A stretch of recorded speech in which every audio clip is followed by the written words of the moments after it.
how to change Multiversus name. First of all, you'll need to go to multiversus.com, the website here, not on your device. You want to go to the website, then click the top right hand corner where it says sign in. Go ahead and type in your email address that of the account that you want to change your name on. Then click on continue, then just put in your password, then click continue. Once you've done that, what you want to do is click the top right hand corner again where you see your name. Click on that, and then underneath it you should see account settings. Go ahead and click there. In that section you'll see where it says display name, your current name. The next to it there'll be a little pencil. You will need to verify your email if you've not done that already.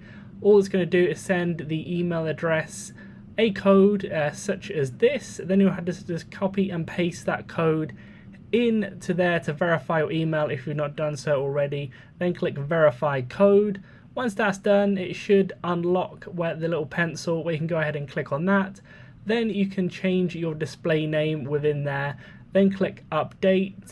Potentially some of them might be taken, so go ahead and keep trying until it's done. Once you click update, then in my third try here, it was completed, so you can see the name change come up instantly in the display name section after you click close on this section here. So once that's it, it's done. So leave a like on the video if it helped, subscribe for more helpful videos.